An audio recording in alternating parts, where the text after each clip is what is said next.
வேடிக்கை பார்க்க வந்த எனக்கே இவ்வளோ நெகிழ்ச்சியாக இருக்குது. இதில்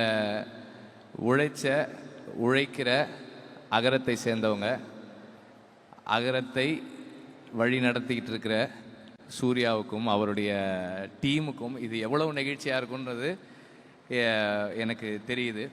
ஏன்னா ஒவ்வொரு மாணவரும் இங்கே வந்து அவங்களோட பயணத்தையும் இன்னைக்கு அவங்க வந்து சேர்ந்துருக்கிற இடத்தையும் அவங்க சொல்லும் போதெல்லாம் நான் என்ன நினைக்கிறேன்னா, எனக்குள்ள ஓடுறது ஒன்றே ஒன்று தான், இந்த அகரம் இல்லாமல் இருந்திருந்தால் அவங்க வாழ்க்கை என்னவா இருக்கும் அப்படின்னு தான் நான் யோசித்துக்கிட்டே இருந்தேன். அகரம் இருந்ததால் என் வாழ்க்கை இது அப்படின்னு சொன்னாங்க.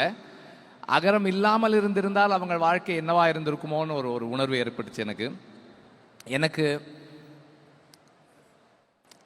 நமக்கு எல்லாருக்குமே வந்து ஒரு காலகட்டத்தில் ஒரு வாய்ப்பு கிடைக்கும். நம்ம கையில் வந்து கொஞ்சம் பொருளாதார வசதியும் கொஞ்சம் சமூக செல்வாக்கும் இருக்கும்.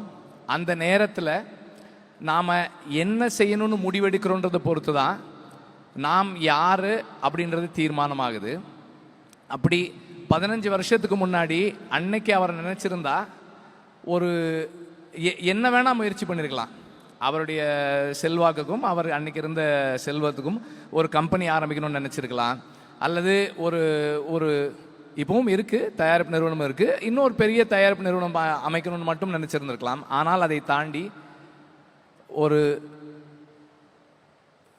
விதைன்னு ஒரு திட்டம், அதில் வந்து இளைஞர்களுக்கு கல்வி கொடுக்கணும்னு தீர்மானிக்கிறது இருக்கு இல்லையா. அண்ட் அது எப்படிப்பட்டவங்களுக்கு அந்த கல்வி போய் சேரணும், அதை யார்கிட்ட சரியாக கொடுக்கணும், எவ்வளவு இன்ஸ்பயர்டாக யங்ஸ்டர்ஸ் இருக்காங்க, அந்த சரியான இளைஞர்களை தேடி அதை அவங்கக்கிட்ட கொடுக்கறது இருக்கு இல்லையா. நான் கொஞ்சம் விசாரித்ததில் சொன்னாங்க 98% சக்ஸஸ் ரேஷியோ. அகரம் ஒரு கைனா அந்த மாணவர்கள் இன்னொரு கை. ஏன்னா அவங்களும் வந்து 100% அவங்களுடைய உழைப்பை போட்டு இந்த இடத்துல வந்து சேர்ந்துருக்கிறாங்க. அப்படிப்பட்ட மாணவர்களை தேர்ந்தெடுக்கிறதுக்கான தேர்வு முறை உட்பட எல்லாமே ரொம்ப சிறப்பானது.